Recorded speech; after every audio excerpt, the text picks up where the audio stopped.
इस वीडियो में कंप्लीट करेंगे, जिसका नाम है contracts of indemnity and guarantee. कि इंडेमनिटी का कॉन्ट्रैक्ट क्या होता है और गारंटी का कॉन्ट्रैक्ट क्या होता है, इसके अंदर हम पढ़ेंगे। अब देखिए, चलिए स्टार्ट करते हैं आज का चैप्टर नंबर 15। फर्स्ट है contract of indemnity an introduction. अब देखिए इंडेमनिटी का कॉन्ट्रैक्ट होता क्या, पहले ये देखेंगे। According to section 124 of Indian contract act, a contract by which one party promises to save the other from loss caused to him by the conduct of the promiser himself or by the conduct of any other person is called a contract of indemnity। इस contract के अंदर ना एक party promise करती है कि मैं दूसरी पार्टी को बचाऊंगा किससे, लॉस होने से, caused to him by conduct of promisor himself, या तो प्रोमिजर खुद उस लॉस जो उसने प्रोमिजर ने बोला था वो ना करने के लिए बोलता है, तो जो भी लॉस होगा उससे प्रोटेक्ट करना एक तरह से कॉन्ट्रैक्ट ऑफ इंडेमनिटी है। और by the conduct of any other person, को या तो प्रोमिजर खुद करता है या कोई और अदर पर्सन करता है, और एक पार्टी को क्या होती है, हानि होती है, लॉस होता है, तो दूसरा पर्सन ये कॉन्ट्रैक्ट करता है मैं तेरे को उस लॉस और हानि से बचाऊंगा। ठीक है, तो मेन इंडेमनिटी का मतलब यही है, किसी लॉस से प्रोटेक्शन देना।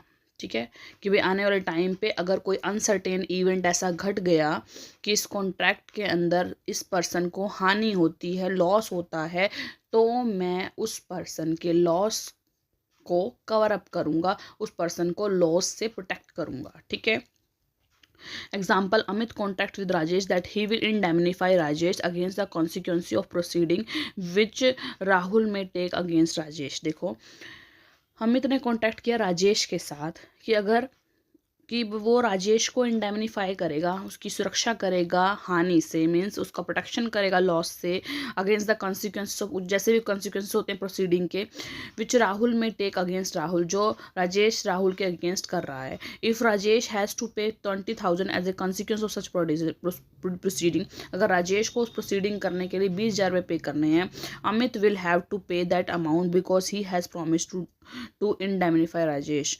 तो देखो, अमित वो उस अमाउंट को पे करेगा क्योंकि उसने प्रॉमिस किया था कि वो राजेश को इंडेमनीफाई करेगा। ठीक है, आगे एग्जांपल है, B makes a contract to sell a horse to C, A wants to buy the horse and proposes that B sell the horse to him.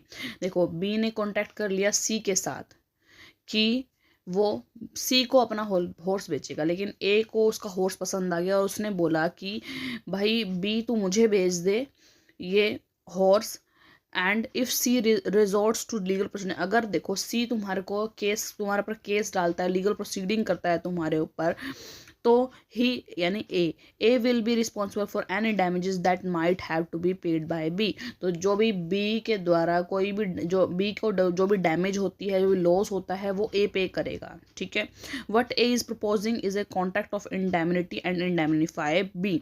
ये जो ए प्रपोज कर रहा है ना कि भाई कोई बात नहीं, तू सी अगर केस भी डाल देगा तेरे ऊपर, तो क्योंकि तूने कॉन्ट्रैक्ट कर रखा है उसके साथ, अगर वो कॉन्ट्रैक्ट तोड़ेगा तो सी केस डालेगा तो जितने भी खर्चा होएगा वो मैं तुझे दूंगा, तो मुझे हॉर्स बेच दे। ठीक है, तो इस केस में जो ए प्रपोज कर रहा है ना, वो जो है कॉन्ट्रैक्ट है इंडेमनिटी का। ठीक है, और वो इंडेमनीफाई किसको कर रहा है, बी को।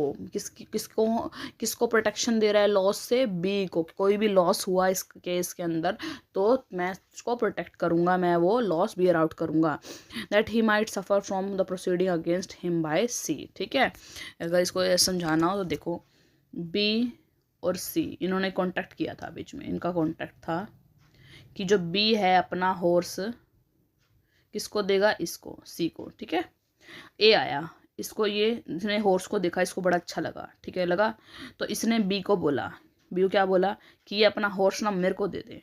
ठीक है, ये कहता है नहीं जी, मैंने तो सी से कॉन्ट्रैक्ट कर रखा है, और कॉन्ट्रैक्ट कर रखा है तो अगर मैंने उसको अपनी जो ऑब्लिगेशन है कंप्लीट नहीं किया, यानी उसको हॉर्स नहीं दिया सी को, तो वो मेरे पास केस कर देगा ना, मेरे ऊपर लीगल प्रोसीडिंग लगाएगा, वो लगाएगा। ठीक है, तो ए कहता है मैं तेरे को इंडेमनीफाई कर रहा हूँ, तेरे को लॉस से प्रोटेक्शन दे रहा हूँ कि सी अगर कोई भी लीगल प्रोसीडिंग करता है तो उससे जो तुझको हानि होती है, जो तुझको लॉस होता है, वो सब मैं बियर आउट करूँगा। ठीक है, तो ये चीज़ हो गई इंडेमनीफाई। तो ए ने बी को इंडेमनिटी कॉन्ट्रैक्ट के अंदर इंडेमनीफाई करने की बोला है। ठीक है। Essential of the contract of indemnity, indemnity contract के एसेंशियल्स क्या क्या हैं। फर्स्ट देखिए, the indemnifier express promises to indemnify the indemnity holder. अब एक बार ये देखो, इंडेमनिटी होल्डर और इंडेमनिटी कौन होता है। ये देखो, the person who promise to protect another from loss is called indemnifier. जो दूसरे पर्सन को प्रॉमिस करता है कि मैं तेरे को कोई भी लॉस से प्रोटेक्ट करूँगा, वो होता है इंडेमनीफायर। ठीक है। और जो जिस पर्सन को प्रोटेक्शन दी जा रही है वो होता है इंडेमनिटी होल्डर, यानी कि हानि से सुरक्षा लेने वाला पर्सन है, होल्डर है। ठीक है। अब कुछ एक indemnity must have following two element. Indemnity contract के अंदर 2 एलिमेंट जरूर होने चाहिए। First, the indemnifier expressly promise to indemnify the indemnity holder. जो इंडेमनीफायर है यानी जो प्रोटेक्शन दे रहा है वो एक्सप्रेसली अपने वर्ड ऑफ माउथ से प्रॉमिस करेगा indemnity to indemnify the indemnity holder, indemnity holder को इंडेमनीफाई करने की। ठीक है। यानी कि जो इंडेमनिटी होल्डर है जिसकी रक्षा करनी है उसको उसकी रक्षा करने का प्रॉमिस मुंह से देगा। ठीक है, एक्सप्रेसली देगा। सेकंड है, the promise is to protect the indemnity holder against loss that could be result of an act on the part of promisor.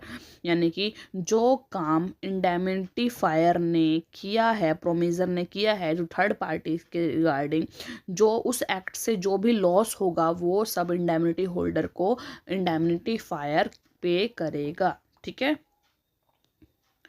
आगे देखो, राइट्स ऑफ इंडेमनिटी होल्डर। अब यानी जिसको प्रोटेक्शन मिल रही है, मतलब कि जिसको लॉस से प्रोटेक्शन मिल रही है, उसके अधिकार क्या क्या हैं। ठीक है। उसके अधिकार हैं जो भी डैमेज हुआ, यानी कि सपोज कीजिए जो एग्जांपल ले रहे थे हमने कि बी ने जो घोड़ा बेचा वाला, बी को अब डैमेज होएगा क्योंकि सी